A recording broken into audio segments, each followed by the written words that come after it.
Praise the Lord. Welcome to Tamil Gospel Tabernacle Channel. இன்று பார்க்கக்கூடிய கர்த்தருடைய செய்தி என்னவென்றால், ரெபெக்காள் ஆண்டவரின் சமூகத்தில் கேட்ட ஜெப ஆவி பற்றி உங்களுக்கு தெரியுமா? நமக்கு இந்த நாட்கள்ல ரெபெக்காளுடைய ஜெப ஆவி, ரெபெக்காள் ஆண்டவருடைய சமூகத்தில் கேட்டார். இது என்னமாய் முடியுமோ, என்ன நடக்கும்? ஆண்டவருடைய சமூகத்தில் கேட்டு அவருடைய வயிற்றில் 2 பிள்ளைகள் மோதி கொண்டிருக்கும் போது அவள் கர்த்தருடைய சமூகத்தில் போய் ஜெபிக்கிறார். கர்த்தர் அவள்கிட்ட தெளிவா என்ன செய்றார்? பேசுகிறார். ஆதியாகமம் ஆண்டவருடைய பதில் அவளுக்கு திருப்திகரமாக இருந்தது. ஆதியாகமம் 25:23 22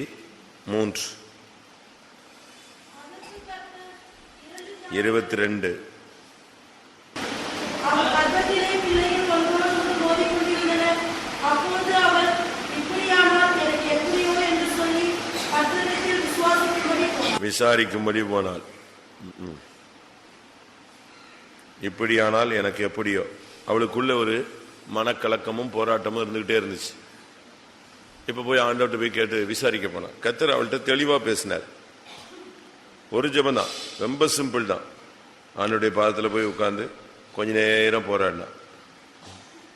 அதே போல ஈசாக்குக்கும் ஒரு ஜெப ஆவி இருந்தது. புருஷனுக்கும் மனைவிக்கும் ஒரே விதமான ஒரு ஜெப ஆவி. அதுக்கு முந்தின வசனம் 21.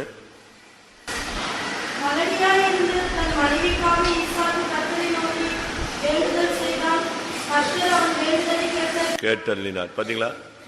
இப்ப புருஷனும் ஜெபிக்கிறான், மனைவியும் ஜெபிக்கிறான். 2 பேரும் ஒருமித்து அந்தந்த நேரங்களில் அவங்களுடைய தேவைகளுக்கு ஏற்றமாய் கர்த்தருடைய சமூகத்தில் போய் நிற்கிற ஒரு பழக்கம் அன்னைக்கு அவங்க குடும்பத்தில் இருந்துச்சு. ஆனா யாக்கோபு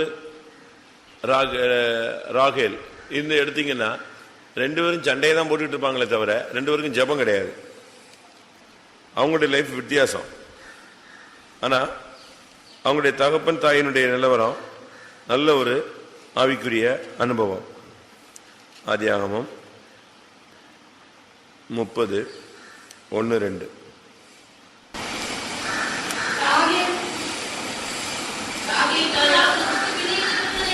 பெறாததை கண்டு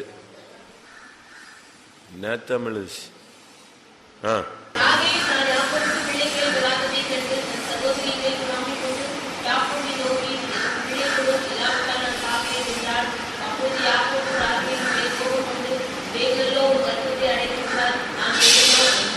பாருங்க. 2 பேரும் ஒருத்தர் கடிச்சிட்டு கிடக்குறாங்க.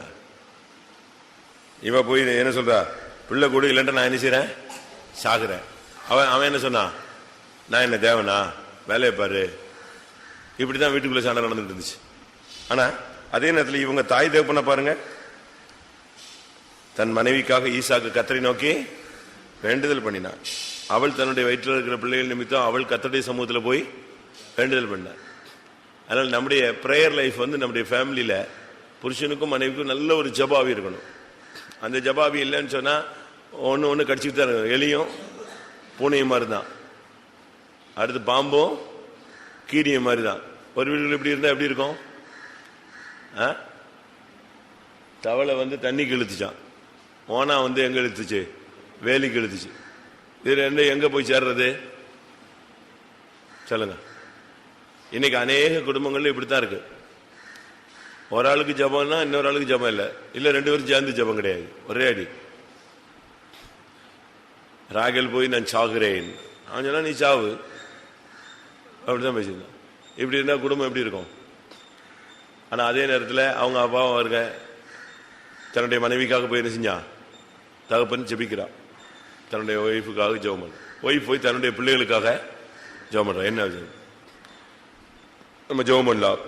அந்த ரெபெக்காளின் ஜெப ஆவி, அந்த ஈசாக்கின் ஜெப ஆவி இந்த நாட்களில் நமக்குள்ளேயும் நம்முடைய குடும்பங்களுக்குள்ளேயும் ஒவ்வொரு தாய் தகப்பன்மாருக்குள்ளேயும் ஒவ்வொரு புருஷன் மனைவிக்குள்ளேயும் கர்த்தர் அப்படிப்பட்ட ஒரு விசேஷத்தை ஜெப ஆவி ஒருமித்து ஒவ்வொரு காரியங்களுக்காக ஒருவருக்கொருவர் ஜெபிக்கக்கூடிய அப்படிப்பட்ட ஒரு ஜெப ஆவியை கர்த்தர் தரும்படியா ஜெபம் பண்ணுவோம். அவங்க காரியங்களுக்காக, பிள்ளைகளுக்காக, மனைவிக்காக, புருஷனுக்காக, வேலைக்காக கர்த்தாவே தனித்தனியாக தேவ சமூகத்தில் ஜெபித்து விடுதலை பெற்றுக்கொண்டு அப்படிப்பட்ட ஒரு வாழ்க்கையை முன்னேறி செல்ல அப்படிப்பட்ட ஒரு ஜெப ஆவியை ஒவ்வொருவருக்கும் கட்டளையிட மாட்டவரே. ஆமா. ஆதியாகமம் 26 ஈசாக்கின் வேலைக்காரர் 26:19.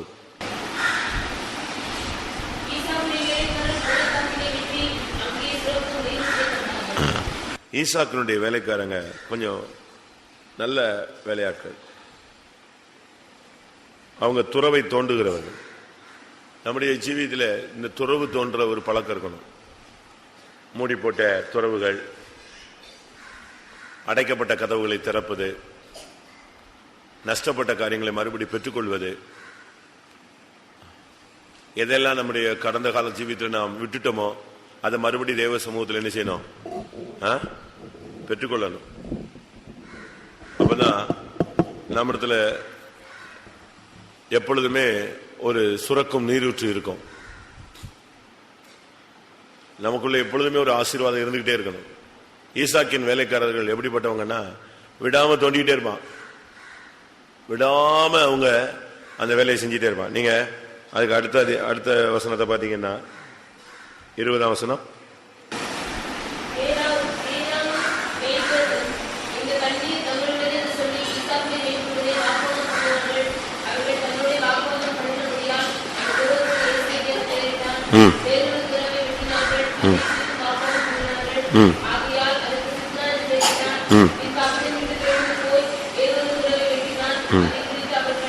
பாருங்க, கண்டினியூவா அவங்க என்ன செஞ்சுட்டே இருக்காங்க?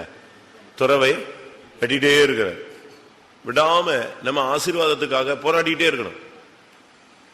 பிசாசு பாருங்க, அது பிசாசுடைய தந்திரமான ஒரு செயல்.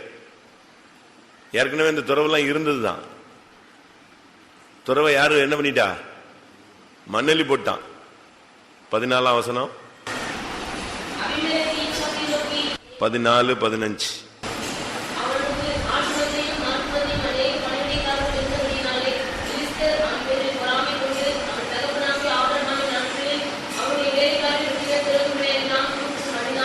பாத்தீங்களா? இது பிசாசின் தந்திரம்.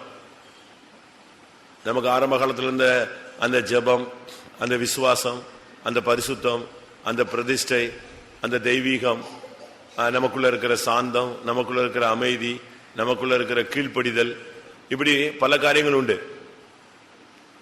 இவைகள் எல்லாம் இப்ப பிசாசு என்ன பண்றான்? நம்ம மேல பொறாமை கொண்டு, இவன் இப்படி இருந்தா நல்லா ஆயிடுவான், ஆவிக்குரியனா மாறிடுவான், இதே ஜபம் இன்னும் கொஞ்சம் கொஞ்சமா மெயின்டைன் ஆச்சுன்னா இவன் சாகுற வரைக்கும் ஜபத்தை என்ன செய்ய மாட்டான், விட மாட்டான், உண்மையா இருப்பான், உத்தமமா இருப்பான்னு பிசாசு என்ன பண்றான்? நம்முடைய பிரதேசத்துல மண்ணலி போடுறான். நம்முடைய ஜபத்துல என்ன செய்யறான்? மண்ணலி போடுறான். நமக்கு உள்ள எல்லா ஐக்கியத்தையும் உடைக்கிறான். நமக்குள்ள இருக்கிற விழிப்பின் ஆவியை கொஞ்சம் கொஞ்சமா கணநேத்திரிய ஆவிக்கு என்ன செய்யறான்? கொண்டு வரான். கொஞ்சம் கொஞ்சமா நம்முடைய பிரதிஷ்டைகளை நஷ்டப்படுத்துறது தான் அவனுடைய தொழில். ஆபிரகாம் இறந்த பின்பு அதான் அங்க நடக்கு. அப்படித்தானே? ஆபிரகாம் இறந்த பின்பு அதுதான் பிசாசனுடைய பெரிய முக்கியமானது. 18ஆம் வசனம் பாருங்க. 18.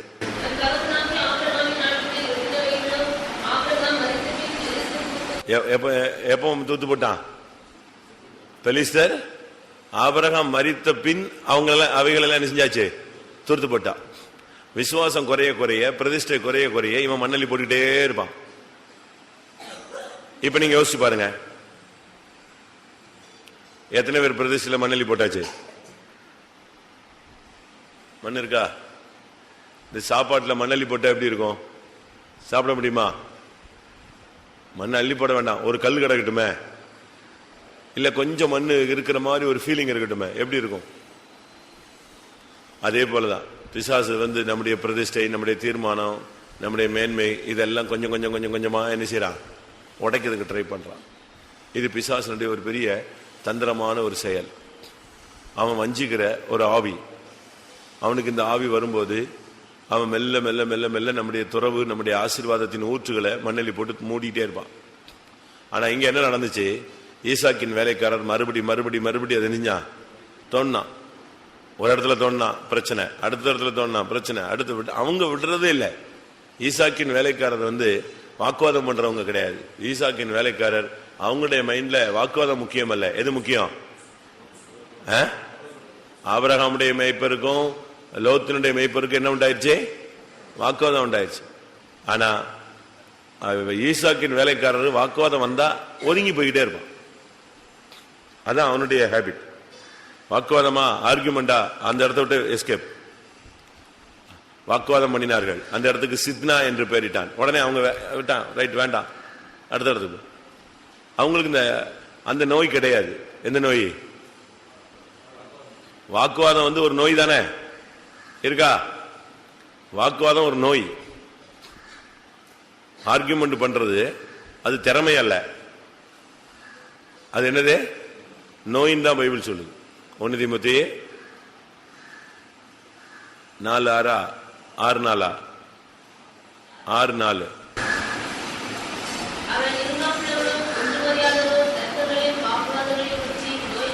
நோய் கொண்டவன். இந்த நோய் ஆபிரகாமின் மேய்ப்பருக்கு இருந்துச்சு. அடுத்து யாருக்கு இருந்துச்சு? லோத்தின் மேய்ப்பருக்கு இருந்துச்சு. ஆனா ஈசாக்கின் வேலைக்காரர்களுக்கு எந்த நோய் கிடையாது. இந்த வாக்குவாத நோய் கிடையாது. ஆனா அபிமெலேக்கினுடைய மேய்ப்பர்களுக்கு, வேலைக்காரங்களுக்கு எது இருந்துச்சு? வாக்குவாத நோய் இருந்துச்சு. ஆனா இவங்க அந்த நோயில சிக்கல. இவங்க அதை தூக்கி தள்ளி விட்டுட்டு போயிட்டே இருப்பான். வாக்குவாதம் பண்ணாங்க, அந்த இடத்துக்கு ஏசைக்குன்னு பேர் வச்சான். அடுத்த இடத்துக்கு வாக்குவாதம் பண்ணாங்க, சித்னான்னு பேர் வச்சான். ஆனா இவனுக்கு வேலை வாக்குவாதம் பண்றது இல்ல. இவன் போய் போய் எதை தோண்டிட்டே இருப்பான்? துறவை தோண்டு, ஆசீர்வாதத்தின் வழிகளை தோண்டு. மண்ணலி போட்டானே பிசாசு, அதை கிளியர் பண்ணு.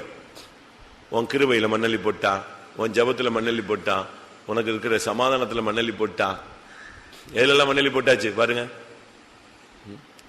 எல்லாத்தையும் ஆபிரகாமின் நாட்களில் தோண்டி வைத்திருந்த அத்தனை துறவையும் பொறாமை கொண்டு மண்ணல்லி போட்டாச்சு. உன்னுடைய ஜபத்தை பார்த்தான், இனி முழங்கால நிக்க கூடாது, முழங்கால ஓடி. இவன் உபவாசம் போடுறான், ஆளை சிக்காக்கு, உபவாசமே போடக்கூடாது. இவன் நைட்லாம் முழிச்சிருக்கிறான், ரைட்டு ஓடு, அவனுக்கு எதை அனுப்பு? கணனித்திரையின் ஆவி அனுப்பு. வீட்டில் என்ன வந்தாலும் பிரச்சனை இல்லாம சமாதானமா போய்கிட்டே இருக்கான், போட்டு குழப்பு, சமான கடை உண்டு பண்ணு. இதுதான் மண்ணலி போடுறது. இந்த ஆவி உள்ள வர வர நம்முடைய குடும்பத்துல இந்த துறவுகள்லாம் என்ன செய்யும்? அடைக்கப்பட்டு போகும். ஜபம் இல்லைன்னா ஆசீர்வாதம் இல்லை, ஒருமணம் இல்லைன்னா ஆசீர்வாதம் இல்லை, ஒருமணம் இல்லைன்னா சுகம் இல்லை, எல்லா குழப்பமும் வந்துகிட்டே இருக்கும். இவன் என்ன பண்ணிட்டான்? ஈசாக்கின் வேலைக்காரங்க ஈசாக்கு சொன்னான், தோண்டிட்டே இரு, என்ன வாக்குவாதம் வந்தாலும் நீ என்ன செய்ய விடாத, எந்த பிசாசு போராட்டம் வந்தாலும் நீ துறவை தோன்றதை நிறுத்தாது. எத்தனை ட்ரிப்பு அபிமெலேக்கு வந்தாலும் பாருங்க, தோண்டி தோண்டி தோண்டி கடைசியில வாக்குவாதமே இல்லாம போச்சு. நீயும் போய் வாக்குவாதம் பண்ணிக்கிட்டு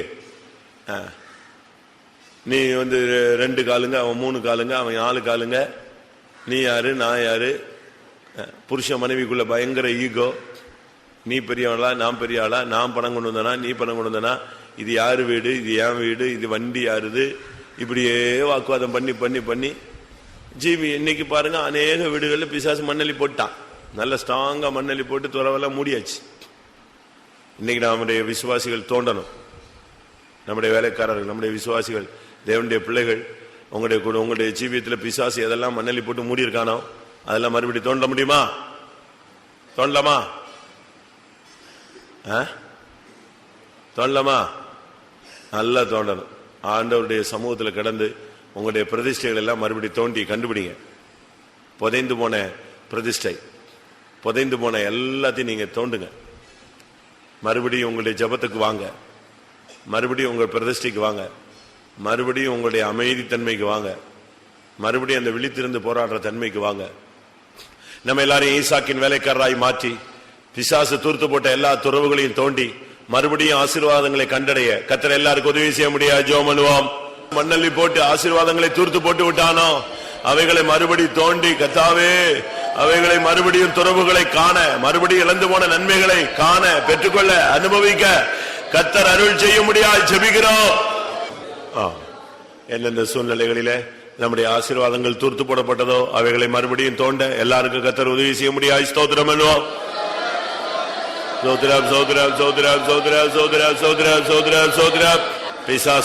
பிசாசு எந்தெந்த காரியங்கள்ல மண்ணல்லி போட்டிருந்தானோ ஈசாக்கின் வேலைக்காரரை போல அவைகளை தோண்டி மறுபடியும் சுரக்கும் நீரூற்றை காண, இழந்து போன ஆசீர்வாதங்களை பெற்றுக்கொள்ள ஒவ்வொரு ஊழியர்கள் விசுவாசிகளுக்கு கர்த்தர் உதவி செய்ய முடியாது. ஸ்தோத்திரம் பண்ணுவோம். தோதுர தோதுர தோதுர தோதுர தோதுர தோதுர தோதுர தோதுர. அடுத்து நாம் ஆபிரகாமின் வேலைக்காரராக இருக்கணும்.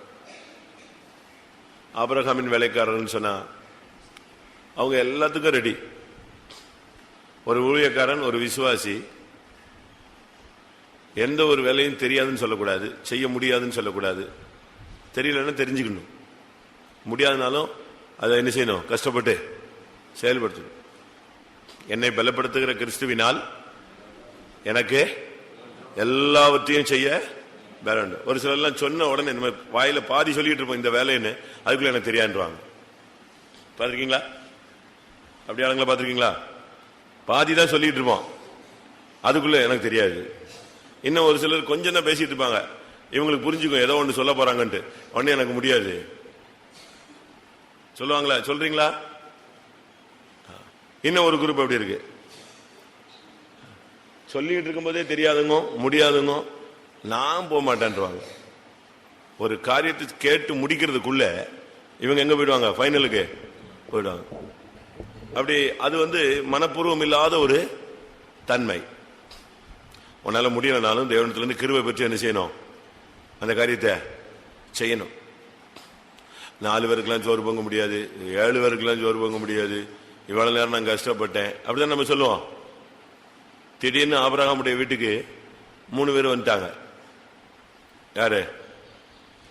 தேவனும் 2 தூதர்களும் வந்தாச்சு. ஆபிரகாம் போய் ஓடி போய் சொல்றாரு, நீங்க கொஞ்ச நேரம் இந்த மரத்தடியில் என்ன செய்யுங்க, சாஞ்சிருங்க, நான் உங்களுக்கு என்ன செஞ்சுட்டு வரேன்,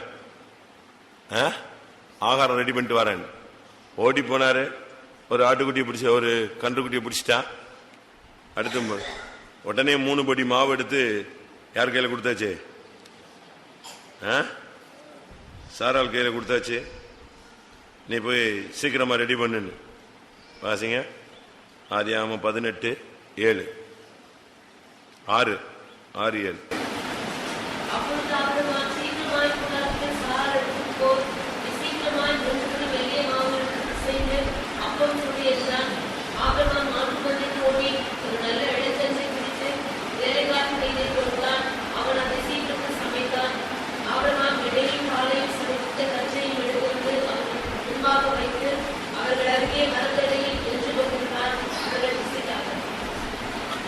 எப்படி 3 படி மாவு எடுத்து பிசைஞ்சு நீ என்ன செய், அப்பம் சுடு. நம்ம அப்படி செய்வோமா? டைம் என்னாச்சு? அப்ப டைம் என்ன சொல்லுங்க? சாப்பிட்டு முடிஞ்சு உட்கார்ந்துட்டு இருக்க டைம், பகலின் உஷ்ண வேலை. சாப்பாடு பிளேட்லாம் கழுவி முடிஞ்சது, பாத்திரம் எல்லாம் கழுவி கவுத்தியாச்சு. இப்ப யார் வரா? சாப்பிட்டு முடிஞ்சு பகலின் உஷ்ண வேளையில் அவன் கூடார வாசல்ல வந்து உட்கார்ந்தான். சாப்பிட்டு உட்கார்ந்தா யார் வந்துட்டா? 3 பேர் வந்துட்டாங்க. உச்ச வெட்ட நேரத்தில், உச்சி வெயில்ல வர்றாங்க. இவன் உடனே போய் சொல்றான். நம்ம என்ன செய்வோம் சொல்லுங்களேன்? உடனே முகம் மாறிடும். அது ஒரு சைடா இழுத்துட்டு போகும். ரூம் விட்டு வெளியே வர மாட்டாங்க. இல்ல போய் மொத்தமா படுத்து இழுத்து மூடி படுத்துக்குவாங்க.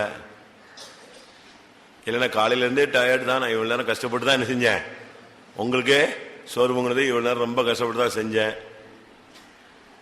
இல்லைன்னா என்ன செய்யுங்க, ஹோட்டல்ல போய் வாங்கி கொடுத்துருங்க. இல்ல இந்த ஆளுங்களுக்கு நேரங்காலம் தெரியாதா, எந்த நேரத்தில் வரணும்னு தெரியாதா, இவ்வளவு அறிவில்லாத ஆளுங்களா இருக்காங்களே, இப்படிலாம் நம்ம என்ன செய்வோம் சொல்லுவோம். ஆனா ஆபிரகாமும் அப்படி ஆள் கிடையாது. சாராலும் 3 படி மாவு பிசைஞ்சு என்ன செய்யணும், அப்போ சுடணும். உடனே அடுத்த செகண்ட் ரெடியாகி வெளியே வருது. அதே போல ஆபிரகாமுடைய வேலைக்காரங்க வரங்க என்ன சொன்னாலும் செய்வான். நீ ஆடு மேய்ச்சிட்டு வரணும்னா மேய்ச்சிட்டு வருவான், துறவை வெட்டணும்னா வெட்டுவான்.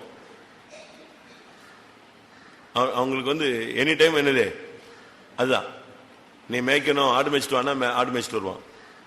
தண்ணி இல்லப்பா, துறவு தோண்டு, கிணத்து தோண்டுங்கன்னா கிணத்து என்ன செய்வான், தோண்டுவான். அடுத்து யுத்தத்துக்கு போனோம் அப்படின்னா உடனே எங்க வந்துருவான்? யுத்தத்துக்கு வந்துருவான். அப்படி ஒரு பழக்கம் ஆபிரகாம் அப்படித்தான் வச்சிருந்தான்.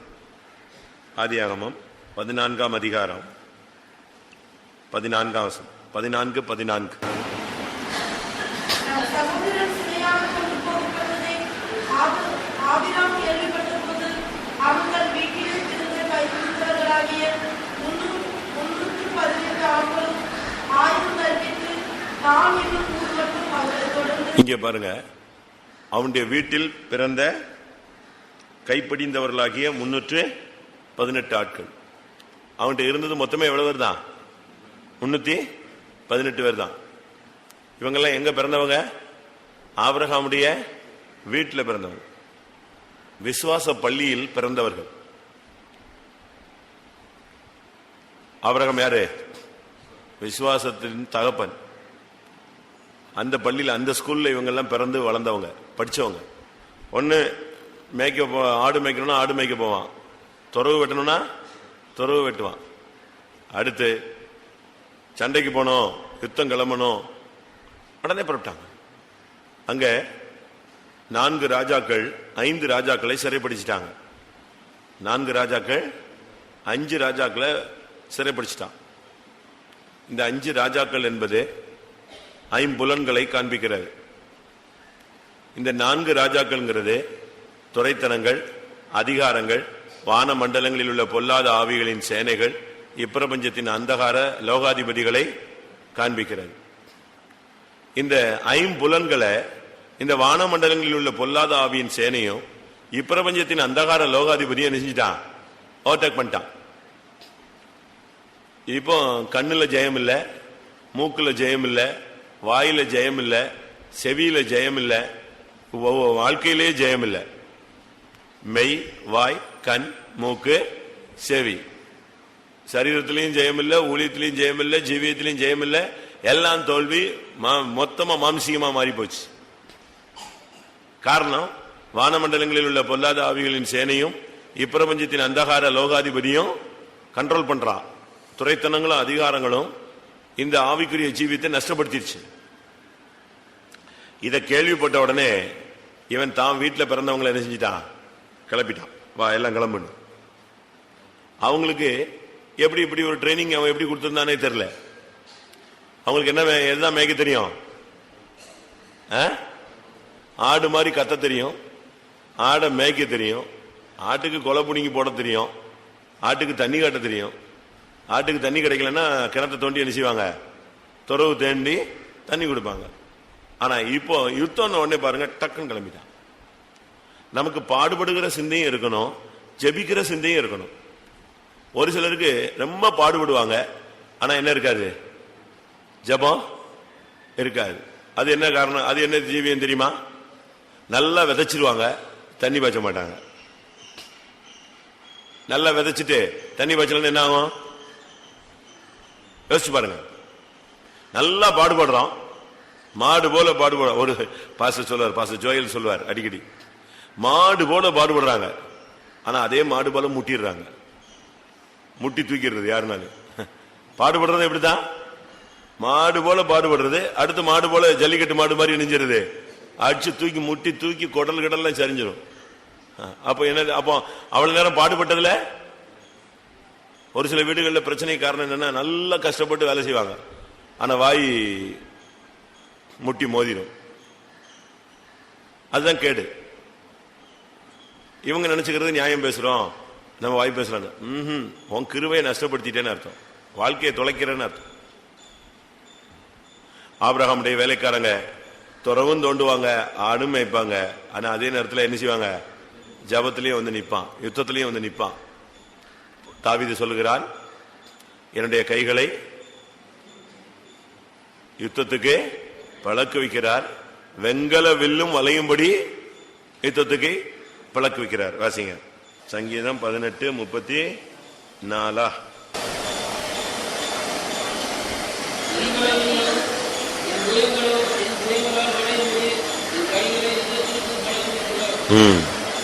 வெங்கல வில்லும் என் புயங்களால் வளையும்படி என்ன செய்றாரு? என் கைகளை யுத்தத்துக்கு பழக்க வைக்கிறார். இதுதான் ஆண்டவருடைய வேலை. ஆண்டவர் பாருங்க என்ன மாதிரி ஆபிரகாமுடைய வீட்டில் அவங்க நினைச்சது இந்த பசங்களுக்கெல்லாம் ஆடு மேய்க்கத்தான் தெரியும்னு. டக்குன்னு எங்க வந்துட்டாங்க? யுத்தத்துக்கு வந்துட்டான். அவ்வளவு பேரும் யுத்தத்துக்கு வந்து நிக்கிறான். எல்லாரும் மிரண்டு போயிட்டாங்க. என்னது 100 வாசிக்க பார்ப்போம்.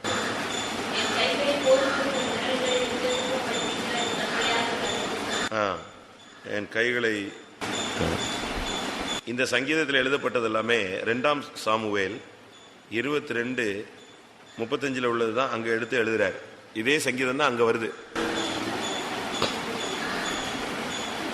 2 சாமுவேல் 22:35.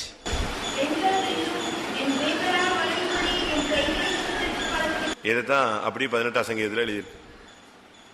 அவன் பாடினதுதான், இதுவும் அவன் பாடினதுதான், அதுவும் அவன் பாடினதுதான். இவன் பாடினதுதான் 2 இடத்துல எழுதியிருக்கு.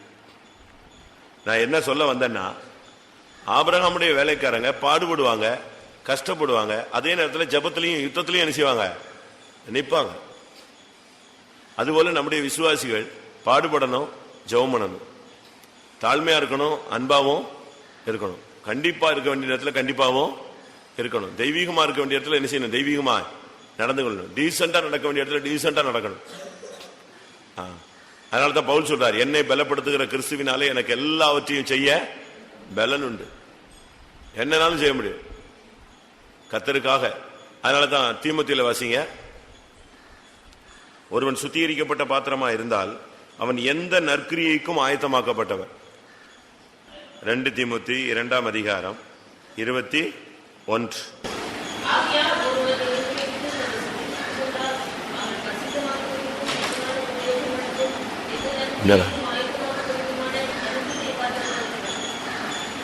கனத்துக்குரிய பாத்திரமா இருக்கிறார், எந்த நற்கிரியைக்கும் தன்னை ஆயத்தமாகும். எப்பவுமே நம்ம எந்த வேலையும் செய்து ரெடியா இருக்கணும்.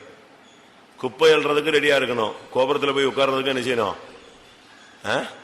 ரெடியா இருக்கணும். பவுல் சொல்றாரு, வாழ்ந்திருக்கவும் தெரியும், தாழ்ந்திருக்கவும், பசியா இருக்கவும் தெரியும், பட்டினியா இருக்கவும் தெரியும், பரிபூர்ணமா இருக்கவும் தெரியும். நம்ம ஒன் சைட்லயே என்ன செய்யக்கூடாது, போகக்கூடாது. எந்த சைட்ல போட்டாலும், எப்படி போட்டாலும், இந்த பூனையை சொல்லுவாங்க, பூனையை தூக்கி போட்டா கீழே வரும்போது எப்படிதான் வந்து விழுமா? பொத்துன்னு வந்து விழாது, அடிபட்டுலாம் கீழே எல்லாம் விழாது. எப்படிதான் வரும்? பூனையை தூக்கி போட்டா கீழே வரும்போது 4 காலில் தான் கரெக்டா, கால் தான் பிரேக் பண்ணி நிற்கும். அதே போல நம்மள எங்க போட்டாலும் நம்ம என்ன செய்யணும்? உருண்டு வரணும். வாழ்க்கையில கர்த்தர் உயர்த்துவார், தாழ்த்துவார், ஏற்றத்தாழ்வுகள் வரும். எல்லாத்துக்கும் நம்ம என்ன செய்யணும்? ரெடியா இருக்கணும். ஊழியன்னு சொன்னா கஷ்டம் வரும், நஷ்டம் வரும். குடும்பம்னு சொன்னா நிச்சயமா உயர்வு தாழ்வு என்ன செய்யும்? வரும். நேசிக்கிறேன் நேசிக்கிறேன் நேசிக்கிறேன்னு 1000 லெட்டர் போட்டவன் 1001வது லெட்டர்ல உன்னை வெறுக்கிறேன்னு வருது, 1002வது லெட்டர் உன்னை சாகும் வரை வெறுக்கிறேன்னு வரும். அப்படித்தானே? இப்படி வரும், அப்படி வரும். அம்னோன் அவளை எவ்வளவு நேசித்தானோ அவ்வளவு வெறுத்தான். இதான் வாழ்க்கை. அதனால நம்ம எல்லாத்துக்குமே, எந்த நற்கிரியைகளுக்கும் கர்த்தர் எந்த பாதையில கொண்டு போனாலும் ரெடியா இருக்கணும். சிங்காசனத்தில் இருந்தார், பிதாவுக்கு சமமா இருப்பதை இருந்தார். பைபிள்ல சொல்லியிருக்கு, நீதிமொழிகள் 8 சொல்லியிருக்கு, அவர் நித்தமும் அவர் அருகே எப்படி இருந்தாரா? செல்ல பிள்ளையா இருந்தாரா? அவரை கொண்டு வந்து எங்க விட்டாச்சு? அடிமையின் ரூபத்துல விட்டாச்சு. சரி, விட்டாலும் பரவாயில்ல, எங்கேயும் அற்புதங்கள் நடக்கு, மரித்தோர் எழும்புறான், பயங்கர ஆயிரக்கணக்கான ஜனங்கள் முன்னும் மின்னும் கூட்டம். அப்படியே ட்ரெண்ட் மாறிடுச்சு. என்னாச்சு? மனுஷர் கையில ஒப்பு கொடுக்கப்பட்டு, கன்னத்துல அடிபட்டு, தலையில குட்டப்பட்டு, முள்முடி சுட்டப்பட்டு, அதே வீதிகள்ல மகிமையாய் திரிந்த வீதிகளிலே எப்படி மாறிட்டாரு? அந்த கேடு அடைந்து போனார். அதுலயே ரெடியா இருந்தார். எதுக்குமே நம்ம ரெடியா இருக்கணும். ஆபிரகாமுடைய வேலைக்காரர் ஆடு மேய்க்க சொன்னா மேய்ப்பா, ஆனா அதே நேரத்தில் துறவு தோண்ட சொன்னாலும் துறவும் தோண்டுவான். அதே நேரத்தில் யுத்தத்துக்கு வா, 4 ராஜாக்களை, வானமண்டலங்களில் உள்ள ஆவிகளை எதிர்த்து நிக்கணும்னா அதுக்கு என்ன செய்வான்? ரெடி வந்துருவான். 318 பேர். அதுக்கு காரணம் என்ன? அவர்கள் அவன் வீட்டில் பிறந்தவர்கள். அப்படித்தானே இருக்க அந்த வசனம்? தன் வீட்டில் விசுவாச ஜீவியத்தில் பிறந்து வளர்ந்துருக்கணும். அப்போ தாழ்மை வரும்போது இனிமேலும் உயர்வு வரும்னு என்ன இருக்கும்? விசுவாசம் இருக்கும். வறுமை வரும்போது கர்த்தர் மறுபடியும் நம்ம ஆசீர்வதிப்பாருங்கிற செழிப்பு உண்டாகுங்கிற விசுவாசம் இருக்கும். தோல்வி வந்தாலும் மறுபடியும் ஜெயிப்போங்கிற நிச்சயம் இருக்கும். ஏன்னா நமக்கு ஏற்கனவே நம்ம ஜெயிக்க வச்சிருக்கிறார். எத்தனையோ காரியங்களை நமக்கு உதவி செஞ்சிருக்கிறார். எத்தனையோ காரியங்களை நமக்கு ஜெபத்துல கர்த்தர் உதவி செஞ்சிருக்கிறார். இப்படி நம்ம அந்த நம்பிக்கை நமக்கு மறுபடி புதுப்பிக்கப்பட்டு கொண்டே இருக்கும். அதான் நம்முடைய ஜீவியம். நமக்கு நம்பிக்கை குறைஞ்சே போவே கூடாது. மறுபடியும் கர்த்தர் என்னை உயர்த்துவாரு, கர்த்தரால என்னை தூக்கி எடுத்து நிறுத்த முடியும், அந்த நம்பிக்கை. இப்ப தாவீத பாருங்க, அந்த யுத்த காலத்துல கோலியாத்தை ஜெயிச்சிட்டான். அவனுக்கு உடனே எது கிடைச்சது? அரண்மனை கிடைச்சது. திடீர்னு பார்த்தா சவுல் இவனுக்கு ஆப்போசிட் ஆயிட்டான். எங்கோடு? வனாந்தரத்துல ஒரு செத்த நாய் போல, ஒரு கௌதாரிய போல, ஒரு தெள்ளு பூச்சியை போல அப்படிலாம் அவன் பேசுறான், ஓடுறான், அவனை வேட்டையாடுறாங்க. ஆனா அவனுக்கு நிச்சயம், என் மேல இருக்கிற அபிஷேகம் என்னை எங்க கொண்டு போவோம்? சிங்காசனத்துக்கு கொண்டு போவோம். அதை சவுலே சொல்றான், நீ ஒரு நாள் சிங்காசனத்துக்கு வருவ. எவ்வளத்தாலும் சொல்றான், நீ ஒரு நாள் எங்க வந்துருவ? சிங்காசனத்துக்கு வருவ. அந்த நிச்சயத்துல தான் ஜெபம் பண்ணுமா? எந்த நற்கிரியையும் செய்ய நம்ம என்ன செய்யணும்? ஆயத்தமாய் இருக்கணும். எனக்கு ஒரு டிரைவர் இருந்தாப்புல ஒரு இடத்துல. நான் அந்த ஊருக்கு போயிட்டு புதுசா போயிருக்கேன். அவன் கேரக்டர் சொல்றேன். அந்த விசுவாசி வீடு தெரியுமா? அது யாரு அப்படிமா? இவன் தான் அங்க பழைய விசுவாசி, இவன் தான் அங்க விசுவாசி, அவன் தான் அங்கதான் கார் ஓட்டிட்டு இருக்கான். நான் புதுசா போயிருக்கேன். இவன் கேட்கறது என்னது? யாரு அப்படிமா? சரி நீ விடு, இந்த அட்ரஸ் தேடி கண்டுபிடிக்கலான்னு கிட்ட போனவனே, இந்த விடா அப்படிமா? அவனுக்கு தெரியும்னு எனக்கும் தெரியும். ஏன் இவன் கூட நமக்கு தான் ஒரு அரை மணி நேரம் பார்த்தா இவன் புத்தி எல்லாம் வந்துருமே, தெரிஞ்சிடும்ல. இவன் எதுக்கு முழிக்கிறான், எதுக்கு பாக்குறான், எதுக்கு இப்படி பாக்குறான், ஏன் இங்கிட்டு நின்று இங்க திரும்புறான், அவன் ஏன் அங்க இருந்து அங்க திரும்புறான்லாம் நம்ம பார்த்துட்டே இருப்போம் உட்கார்ந்து. நாங்க இன்டர்நேஷனல் கன்வென்ஷன்ல கேட்ல நிப்போம், அப்படியே பார்த்துட்டே இருப்போம்.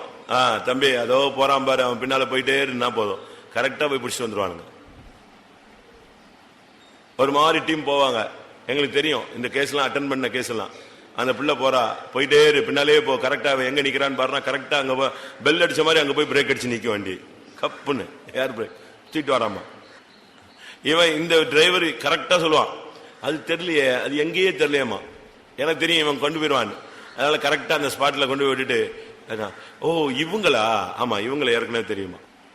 அதுக்கு காரணம் என்னன்னா, போகாம இருக்கிறதுக்கு என்னென்ன பொய் சொல்லணுமோ அவ்வளவு என்ன செய்யறது, கஷ்டப்பட முடியும். ஆனா கஷ்டப்பட மாட்டாங்க. பாடுபட தெரியும், ஆனா தெரியாது. தெரிஞ்சேன்னு சொல்லிட்டா தூக்கி தலையில கட்டிடுவாங்கல்ல. ஈவன் ஃபெய்த்தம்ல வீடுகள்ல எல்லாத்துலயுமே இப்படித்தான். உனக்கு இது செய்ய தெரியுமா? ஐயோ செய்யவே தெரியாது. ஏன் உனக்கு தெரியல சொன்னா கடைசி வரைக்கும் நம்ம மேல நினைச்சிடுவாங்க. அப்படி அல்ல. எந்த நற்கிரியைகளையும் செய்ய நீங்க என்ன செய்யணும்? ஆயத்தமாய். ஆபிரகாமுடைய வீட்டில் பிறந்த ஆள் நீ, விசுவாச ஜீவியத்தில் பிறந்தவன். இந்த சபையில கர்த்தர் உன்னை பிறக்க வச்சிருக்கிறாருன்னா, நீ சிலுவைக்கும் போகணும், சிங்காசனத்துக்கும் போகணும், கெத்செமனைக்கும் போகணும், பிலாத்துவுக்கு முன்னாலையும் நிக்கணும். சிலுவையை சுமக்கவும் செய்யணும், சிலுவையில் அடிபட்டு சாகவும் தெரியணும், சிலுவையிலேயே மறிக்கவும் தெரியணும். நீ தேவனுடைய குமாரனால் இறங்கி வாண்டவனே பொத்துன்னு குதிச்சிடக்கூடாது. எங்க இருந்து? சிலுவையை விட்டு குதிச்சிடக்கூடாது. ஏசு குதிச்சாரா? நீ தேவனுடைய குமாரனை ஆனால் சிலுவையை விட்டு இறங்கி வா. நீங்களும் நானும்னா இந்த இறங்கி வந்துடுறோம் பாடுறான்ருமோ. ஆனா ஏசு இறங்கினாரா? நம்ம தான் புத்தி இல்லாம ஏதாவது செஞ்சிருவோம். ஆனா ஆபிரகாமுடைய வீட்டில் உள்ள பிள்ளைங்க இறங்காது. அது துறவை தோண்டுனா தோண்டுவான். காரணம், அவன் விருத்த சேதனம் பண்ணப்பட்டவன். ஆதியாகமம் ஆபிரகாம் தன் வீட்டில் பிறந்த எல்லாரையும் விருத்த சேதனம் 17:27 ஆதியாகமம்.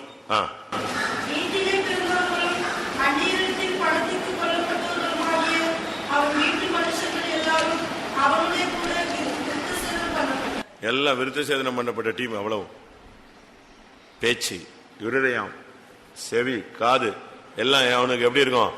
தெளிவா இருப்பான். விருத்த சேதனத்தை குறித்து நான் ஒரு நாள் பைபிள் ஸ்டடி எடுத்தேன். என்னெல்லாம் விருத்த சேதனம்? இருதயம், செவி, உதடு. உதடுகளில் விருத்த சேதனம் இருந்தா நீ சொல்றத மத்தவன் அக்செப்ட் பண்ணுவான். செவியில விருத்த சேதனம் இருந்தா தேவனுடைய சத்தம் உனக்கு கேட்கும். இருதயத்தில் விருத்த சேதனம் இருந்தா இருதயத்திலிருந்து புறப்படுகிறதெல்லாம் உனக்கு தெய்வீகமாய் இருக்கும். இல்லைன்னா இருதயத்திலிருந்து பிறந்து புறப்படுறதெல்லாம் உன்னை தீட்டுப்படுத்தும். ஆபிரகாமுடைய வேலைக்காரர் நல்ல ஒரு ஆவிக்குரிய தன்மை உள்ளவங்க.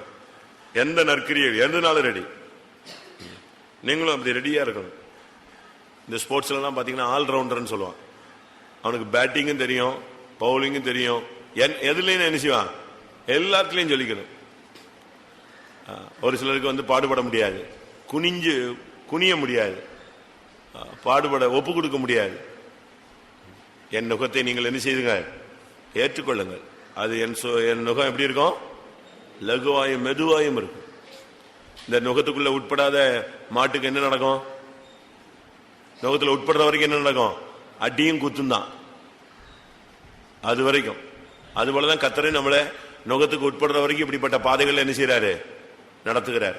ஜோமனுமா எல்லாரும் நம்முடைய விசுவாசிகள் எல்லாம் ஆபிரகாமின் வீட்டில் பிறந்தவர்களாய் மாறணும், பாடுபடணும், துறவை தோண்டணும், ஜனத்தை சரியான விதத்தில் யுத்தகலத்தில் போய் நிக்கணும், ஆவிக்குரிய ஜீவித்திலையும் சரியா நிக்கணும், பூமிக்குரிய காரியங்களையும் கரெக்டா இருக்கணும். சர்ப்பத்தை போல வினா உள்ளவர்களும் புறாவை போல கபடற்றவர்களும் ரொம்ப தெளிவா இருக்கணும். சர்ப்பத்தை போல ரொம்ப வினாவா இருக்கணும், ரொம்ப கேர்ஃபுல்லா இருக்கணும். அதே நேரத்தில் எப்படி இருக்கணும், புறாவை போல கபடற்றவளா இருக்கணும். எந்த விதத்துக்கும் நம்ம ரெடியா இருக்கணும். நம்முடைய ஜனங்களையும் நம்மையும் ஆபிரகாமின் வீட்டில் பிறந்தவர்களாய் கர்த்தர் மாற்றி துறவை தோண்ட வேண்டுமானாலும், யுத்தகலத்தில் நிற்க வேண்டுமானாலும், எந்த ஊழியனாலும், எந்த நற்கிரியைகளை செய்யும் ஆயத்தமாக்கப்பட்ட பாத்திரங்களாய் கர்த்தர் நம்மை மாற்ற முடியாது. ஜெபம் பண்ணுவோம். ஆபிரகாமின் வீட்டில் பிறந்தவர்களாய் எங்களை மாற்றும் ஆண்டவரே, விசுவாச பள்ளியிலே பிறந்தவர்களாய் மாற்றும் ஆண்டவரே, விசுவாசத்தில் உருவாக்கப்பட்டவர்களாய் மாற்றும் ஆண்டவரே. ஆபிரகாமின் மேய்ப்பர்கள் கர்த்தாவே, ஆபிரகாமுடைய வேலைக்காரர்கள் ஆண்டவரே, ஆடு மேய்த்தார்கள், துறவை தோண்டினார்கள், யுத்தகலத்தில் போய் நின்று ஜெயித்தார்கள் ஆண்டவரே, விருத்த சேதனம் பண்ணப்பட்டார்கள் ஆண்டவரே. அதுபோல எங்களுடைய ஆவிக்குரிய வாழ்க்கையில கர்த்தாவே பாடுபடுகிறது மாத்திரமல்ல, ஜெபிக்கிறவர்களாய் மாறணுமே ஆண்டவருக்காய். பாடுபடுகிறது மாத்திரமல்ல, உண்மையுள்ளவர்களாய் மாறணுமே ஆண்டவருக்காய். பாடுபடுவர்களாய் மாத்திரமல்ல, தெய்வீகமாய் ஜீவிக்கிறவர்களாயும் இருக்க வேண்டுமே கர்த்தாவே. நம்முடைய ஜனங்கள் எவைகளை இழந்தார்களோ அதை பெற்றுக்கொள்ள வேண்டும். அதனுடைய பகுதியில் நம்ம ஜெபிச்சுட்டு வர்றோம். இழந்த போன துறவை மறுபடி தோண்டி பெற்றுக்கொண்டாங்க, நஷ்டங்கள். அதே போல வெளியரங்கமாய் நம்முடைய ஆசீர்வாதங்களை நாம் திரும்ப பெற்றுக்கொள்ளணும். யோபு 42ஆம் அதிகாரம், யோவேல் 2ஆம் அதிகாரம், 1 சாமுவேல் 30ஆம் அதிகாரமா, இந்த மூணுலையுமே தாவீது தான் இழந்து போன எல்லாவற்றையும் ஒன்றும் குறைவில்லாதபடி பெற்றுக்கொண்டான். யோபு தான் இழந்து போனதை ரெட்டிப்பாய் பெற்றுக்கொண்டான். யோவேல்ல பட்சிக்கப்பட்ட வருஷங்களின் பலனை கர்த்தர் திரும்ப தந்தார். சொல்லுங்க, ஒன்னு வசனம் கரெக்டா சொல்லுங்க. யோபு 42:10.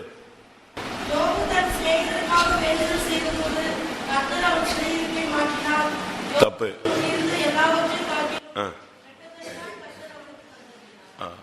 அவனுக்கு இரட்டத்தனையாக தந்தறிந்தார். அவன் எதெல்லாம் இழந்திருந்தானோ அதெல்லாம் எப்படி கிடைச்சது அவனுக்கு? கர்த்தர் இரண்டத்தனையாக முன் இருந்த எல்லாவற்றை பார்க்கிலும் இரண்டத்தனையாய் கர்த்தர் அவனுக்கு தந்தார். அதுக்கு அடையாளமா 12ஆம் வசனத்துல நாம் அதை பார்க்கலாம். 14,000 ஆடு, அப்படித்தானே? யோபு 1ஆம் அதிகாரத்தில் நீங்க பாத்தீங்கன்னா அவனுக்கு எவ்வளவு ஆடு இருந்துச்சு சொல்லுங்க. அவனுக்கு 3ஆம் வசனம், யோபு 1:3 அவனுக்கு 7,000 ஆடு இருந்துச்சு. இங்க எத்தனை ஆயிரம்? 14,000. அடுத்து 3,000 ஒட்டகங்கள் இருந்துச்சு. இப்போ இது எவ்வளவு மாறிடுச்சு? 6,000 ஒட்டகம். அவனுக்கு 500 ஏறு மாடு இருந்துச்சு.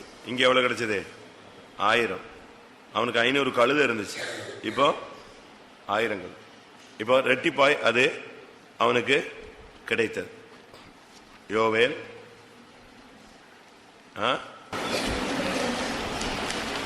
சத்தமா சொல்லுங்க. யோவேல்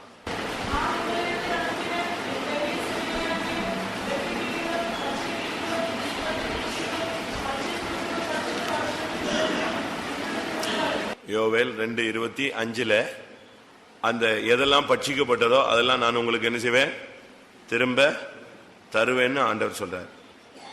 1 சாமுவேல் 30:19.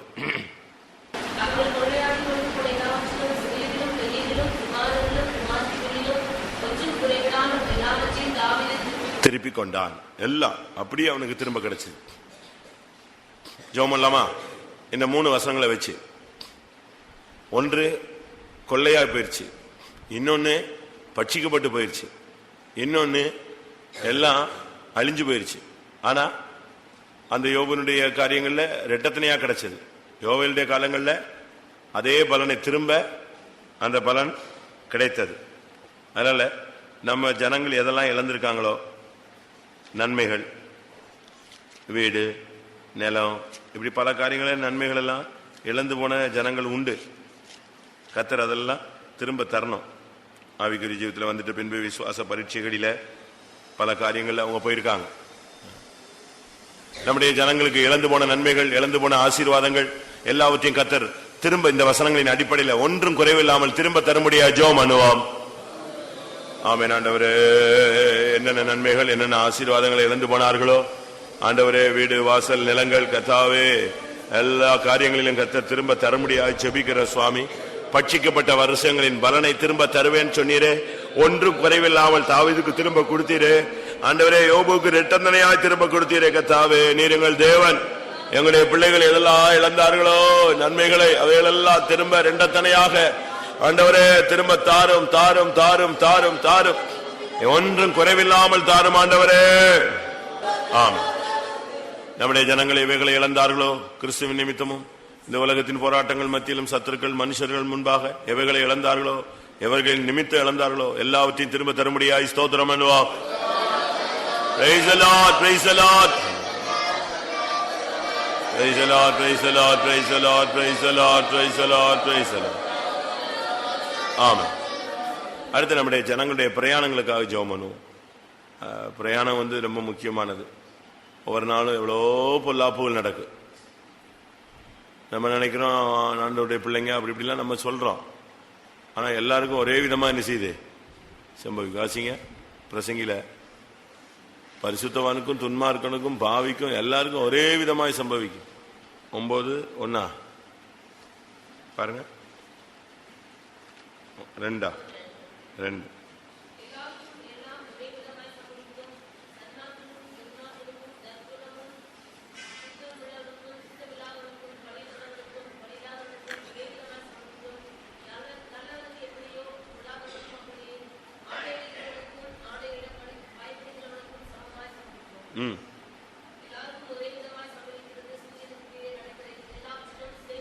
விசேஷித்த தீங்கு, தீங்குலயே விசேஷித்த தீங்கு என்னது? எல்லாருக்கும். ஒருத்தர் தப்பு செஞ்சான், சரி அடிபட்டான், இவன் பரிசுத்தவான், இவன் அடிபடணும், ஈக்குவலா தான் போகுது. அதனால இப்போ உலகத்துல நம்ம பிரயாணங்களுக்காக நம்ம ஜெபிக்கணும். நம்ம நல்லா போனாலும் இன்னொருத்த உள்ள நிஞ்சிருவான். எவ்வளவு பேர் இதுல சாகுறாங்க தெரியுமா பிரயாணத்துல? அதனாலதான் ஆண்டவர் ஆரம்பத்திலேயே சொல்லிட்டாரு, நீ போகையிலும் ஆசீர்வதிக்கப்பட்டிருப்பாய், வருகையிலும் ஆசீர்வதிக்கப்பட்டிருப்பாய். உன் போக்கையும் வரத்தையும் இது முதற்கொண்டு என்றென்றைக்கும் காப்பார். அதனால நம்ம ஜெபம் பண்ணுவோம். நம்முடைய ஜனங்களுடைய பிரயாணங்களுக்காக நம்ம ஜெபிப்போம். ஒவ்வொரு நாளும் பயங்கரமானது. நான்லாம் பயங்கரமான ஆக்சிடென்ட் அடிச்சிருக்கேன். நானே அடிபட்டு கீழே உருண்டு எந்திரிச்சிருக்கேன். நானே போய் அடிச்சு முட்டி கீழே விழுந்து பல்லுகள் எல்லாம் உடச்சி எரிஞ்சு வந்திருக்கேன். கன்வென்ஷனுக்கு பிரயாணங்கள்ல போகும்போது கார்லாம் அடிச்சு உருண்டு அப்படியே சினிமாலாம் தோத்து போகும். ஒரு கன்வென்ஷனுக்கு நான் கிளம்பி போறேன் பெங்களூருக்கு. புறப்பட்டு 1 மணி நேரம் தான் இருக்கும். நான் முழிச்சுதான் இருக்கிறேன். காலையில் 5 மணி கிளம்புறோம். 6 மணிக்கு என்னது ஆக்சிடென்ட். நான் சாயங்காலம் 6 மணிக்கு நான் பெங்களூர்ல பிரசங்கம் பண்ணேன். நான் ரொம்ப அசால்ட்டா கிளம்பிட்டேன். இப்ப இல்ல, இங்க பார்த்தா குறுக்க ஒரு தாத்தா சைக்கிளை உருட்டிட்டு நேரா நின்றுட்டார். நடு ரோட்ல நின்றுட்டான் அந்த ஆள். இவ்வளவுக்கு நான் கையில ஒரு டேலி கவுண்டரை வச்சு அடிச்சுட்டு இருக்கேன். ஒரு ஸ்தோத்திரம் பண்றதுக்கு கவுண்ட் பண்ற ஒரு மிஷின் இருக்கு, அதை வச்சு சோத்திரம் சோத்திரம் சோத்திரம் சோத்திரம் சோத்திரம் அடிச்சிட்டு இருக்கேன். டிரைவர் முழிச்சு தான் ஓட்டிட்டு இருக்காரு. அப்பதான் கிளம்பியிருக்கோம். 2 பையங்க எஸ்கார்ட் பின்னால உட்காந்துருக்கான். ஒரே செகண்ட் உள்ள வந்துட்டான். பிரேக்லாம் அடிச்சு ஏறி மிதிச்சு கீச்சு பூச்சின்னு கத்தி கடைசியில போய் அவரை அடிச்சு தூக்கிடுச்சு. போயிட்டாரு அந்த ஆள், அப்படியே மேல போயிட்டாரு. எனக்கு ஒண்ணுமே ஓடல, ஒரு செகண்ட் தான். ஏன் கத்துறதுக்குள்ள அடிச்சு அப்படியே சினிமா மாதிரி அப்படியே வர்றாரு. அந்த வயசான ஆளு மேல இருந்து கீழே வர்றாரு. சினிமால வந்த மாதிரி நேரம் வந்து கண்ணாடியில வந்து டம்முன்னு வந்து விழுந்தான். வண்டி கண்ணாடியில அப்படி கண்ணாடி நொறுங்கி போச்சு. திருப்பி போறா, இந்த ஸ்பீட்ல அடிச்சு திருப்பி போய் ஐயோ செத்துட்டாருன்னு நானுங்க அவ்வளவு பேரும். நான் இறங்கி போனேன், செத்துட்டான்னு தான் சொன்னாங்க. கிட்டே போல போச்சு, செத்துட்டாரு, ஒரு ஆத்மா போயிட்டாரு. என்ன சுவாமி, நான் வேற போகணுமே. கொஞ்ச நேரத்தில் பார்த்தீங்கன்னா பயங்கர பரபரப்பு. நான் அங்கிருந்து எஸ்கேப் ஆகி போயிட்டேன். எனக்கு அடுத்த வண்டி வந்துச்சு, நான் ஜம்ப் பண்ணி போயிட்டேன்.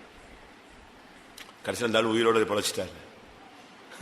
கொஞ்சம் பொறுத்து அசைவு இருக்குன்னாங்க. நல்ல வேலை பொழைச்சிட்டான்ப்பா இயேசு. எதுக்கு சொல்றேன்னா, ஆக்சிடென்ட் யாருக்கு வரும் வராதுலாம் நினைச்ச முடியாது. போன வாரம் கூட ஒரு பாஸ்டர் வர்ற வண்டியில் அடி ஒருத்தன் 2 பேர் குறுக்க வந்து விழுந்து தூக்கி பறந்துட்டான். அதனால எதுக்கு ஜெபிக்கணும். நம்முடைய பையங்க பிள்ளைங்க, நம்முடைய பெற்றோர்கள், நம்முடைய சகோதர சகோதரிகள் வண்டி ஓட்டுறவங்க இருக்காங்க.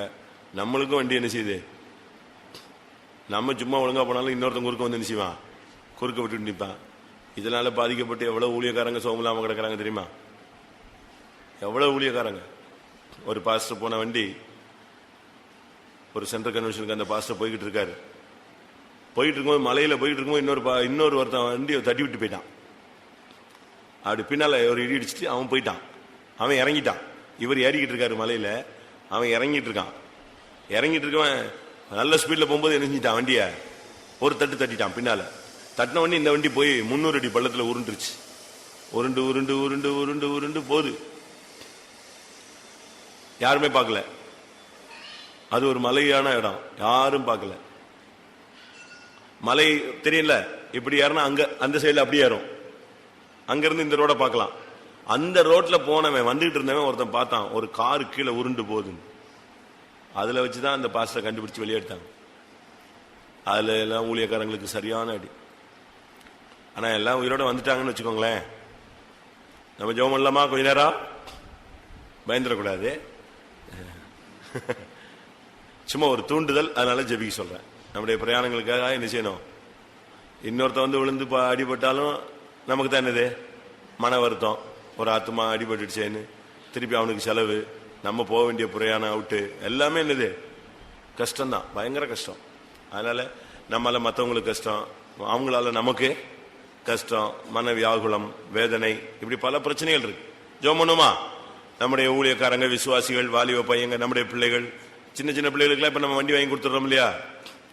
அவசியம். இப்போ வந்து மஸ்ட், வேற வழி இல்லை. ஸ்கூலுக்கு போகணும், காலேஜ் போகணும், வேலைக்கு போகணும், ட்ரெயினுக்கு போகணும்னா உடனே போய் வண்டி நிப்பாட்டி என்ன செய்யணும். இப்ப அப்படி உலகம் மாறிடுச்சு. ஜெபம் பண்ணலாமா? எல்லாருடைய பிரயாணங்களையும் கர்த்தருடைய காவல், விசேஷித்த காவல் இருக்க முடியாது. நம்முடைய பிள்ளைகளை விசேஷமாய் கர்த்தர் கண்மணி போல பாதுகாக்க முடியாது. ஜெபம் பண்ணுவோம். நமக்கு தூண்களா எண்ணப்பட்ட ஜனங்களை தரணும். கேபாவையும் யாக்கோவையும் குறித்து பேதுரு எல்லாம் எப்படி சொல்லியிருக்கு? தூண்களாக எண்ணப்பட்ட. கலாத்தியர் 2ஆம் அதிகாரம் 9ஆம் வசனம்.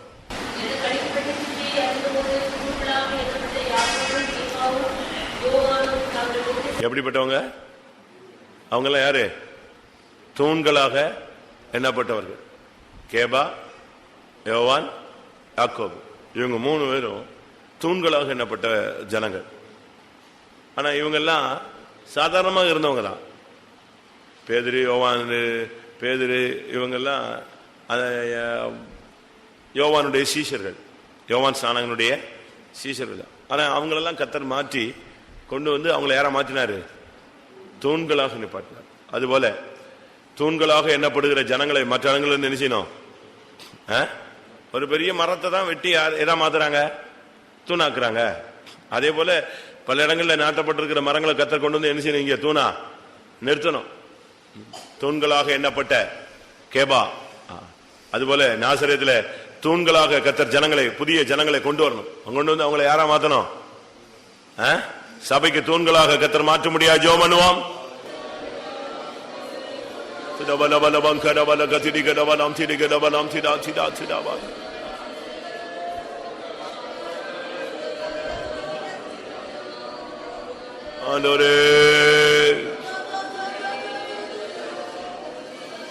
ஆமென். ஒரு கூட்டம் ஜனங்களை கர்த்தர் கொண்டு வந்து தூண்களாய் மாற்ற முடியாது. ஸ்தோத்திரம் பண்ணுவோம்.